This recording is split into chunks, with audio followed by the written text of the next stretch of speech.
If you're an older millennial like myself, there's a chance that your first experience browsing the web was on the Internet Explorer.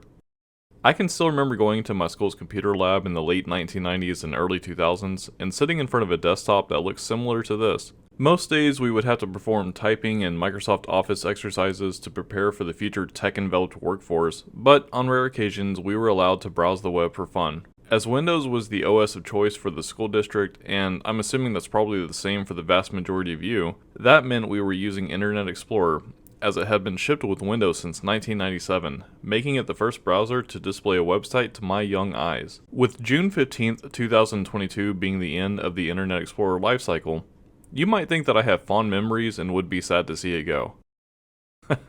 No, it has not been fun, Internet Explorer.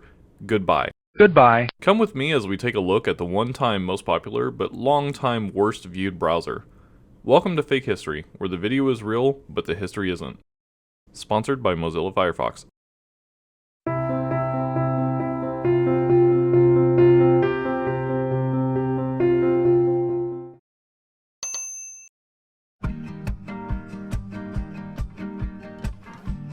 It's like a magnet, Fucking magnets, how do they work? pulling us together for different reasons. Music, games, photos, shows. It brings us closer. And that is my happy place.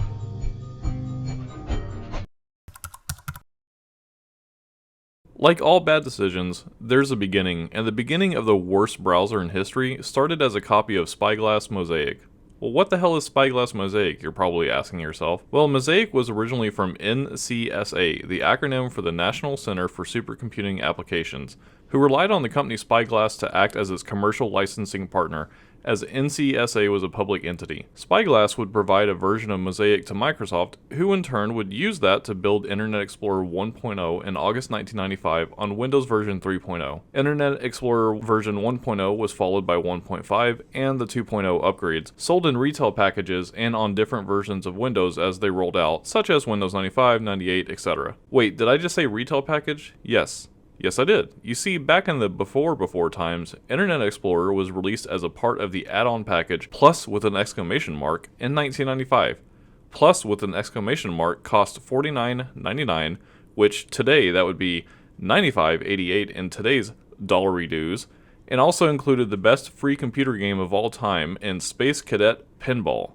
Also with theme supports with up to 12 themes, dial-up tools, and more. The long-running joke before Edge took over Internet Explorer status as the default web browser was you would use Internet Explorer to download Chrome, but at one point you actually had to buy Internet Explorer. I use Firefox and I have for years now, but if Firefox decided they wanted to start charging every year to use it, just like every other subscription model today because companies hate their user base, I would uninstall it so fast my drive would overheat purely from the speed I opened the control panel. Over the years, Internet Explorer would release a total of 11 versions, and every one of them would be used to download a better browser. Microsoft should have just named it Click Here to download Chrome. Hey guys, I'm here to find out what people really think about Internet Explorer. It's very slow. It's kind of been outdated. It's just Well, how about I show you the new IE? What's that? Boom, full screen, nothing to get in the way. What's that? I'm just gonna call the store and see if they're open. Oh, Skype popped up. What's that? Use all 5 fingers. Bet your tablet doesn't do that. What's that? it's actually really cool. I think he likes it. What do you think? It's just Internet Explorer's primary competition was America Online's, you guys remember that? Netscape Navigator, a browser that I somehow never used and honestly forgot about until working on this video. AOL's Netscape was part of the legal case brought against Microsoft by the US Department of Justice in 20 states in 1998. Microsoft was accused of breaking an earlier consent decree by including Internet Explorer with its operating system software. The DOJ had an issue with Microsoft's decree that OEM computer manufacturers were to include Internet Explorer on their systems, and the manufacturers were not allowed to include any other web browser on the desktop. Microsoft claimed this was better for their customers because of course a company would think that their version of a browser would be the best. Microsoft also claimed that Windows 98 was integrated with Internet Explorer and would not work without it, until an Australian computer scientist named Shane Brooks proved this false. I mentioned Netscape was part of this, And they were, as in April 2000, Judge Jackson stated that Microsoft abused its position by attempting to, and I quote, dissuade Netscape from developing Navigator as a platform, and that it withheld crucial technical information. According to the judge, Microsoft attempted to reduce Navigator's usage share by giving IE away for free. Well, it's 2022 and I'm making a video about Internet Explorer and not Navigator, so maybe all that was true. Who cares? Big corpse for life, suck it Navigator. Judge Jackson recommended that Microsoft be broken into two companies, which was overturned later. The Department of Justice in 19 of the 20 states settled with Microsoft. Massachusetts is still holding out though. I'm not sure why Massachusetts hates Microsoft so much, but if Microsoft decides to cripple the state's government by breaking all computers with their OS on it as an act of revenge, just know I called it here first.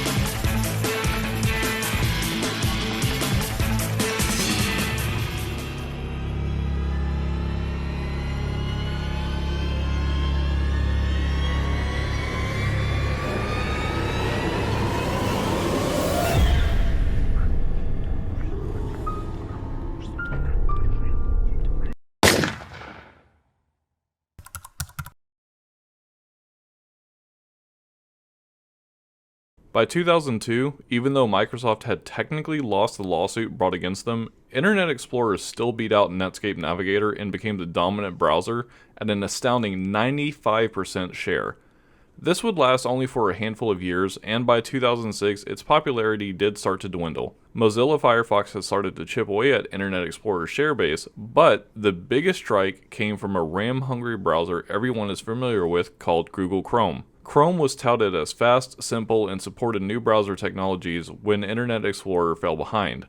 As a response to Chrome, Internet Explorer 9 was launched in 2010 and marketed as able to showcase the beauty of the web. Internet Explorer unfortunately shared a similar trait with tech conglomerate Apple. Apple will, and I'm using quotation marks quite liberally here, create features on their phones that have already existed on other brands for years. Internet Explorer did the same, but they didn't get away with it like Apple did, and they were ridiculed for it. If you're going to claim that you're creating and implementing features and functions that are already implemented, it helps if you have a rabid fanbase willing to pay triple the amount of its worth and are fine with being tied into one tech family instead of being able to pick and choose. The biggest flaw of Internet Explorer 9 was it required Windows Vista to run, while 44% of computers still ran Windows XP. Internet Explorer was the equivalent of running a marathon dehydrated and shooting yourself in the leg right before the race starts. Eventually, Microsoft Edge would be released in 2015 along with the release of Windows 10 and immediately was leaps and bounds ahead of Internet Explorer in all ways. And that brings us to now.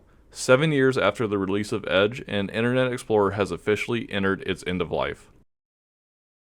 And I'm glad it's gone. You see, without getting into too much of the specifics of my job, I had to use Internet Explorer for a couple of years before Edge became a certified browser to use, and dear lord, it was horrible. Constant crashes, pages not loading correctly, and just fast enough to legally be called a browser, but still somehow as slow as downloading that Cindy Crawford picture in 1995 dial-up speeds. Internet Explorer started off as a ripoff of another browser, performed shady business practices, and somehow escaped legal trouble, spent a short time on top before crashing miserably, and was eventually replaced by its successor. Truly, a great American story. Thank you for watching. Please make sure to like and subscribe, and tell your friends to check me out. You see, I'm like a pyramid scheme. You tell 5 friends, who tell 5 friends, who tell 5 friends, and eventually I'm only going to be making videos about how you can be just like me without offering anything of value. As always, I'm open to ideas for videos. Leave your suggestions in the comments or hit me up on Twitter at FakeHistoryTV. And if you just want to BS with each other, I'll have my intern chat you up. See you next time.